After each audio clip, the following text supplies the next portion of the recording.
பசியாரும் பகைவனை கண்டு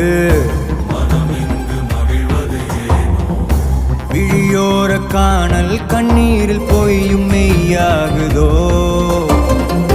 கரையில் தன் நிழலினை கொண்டு அறியாமையாலே மண்ணெங்கும் இன்பம் உண்டாகுதோ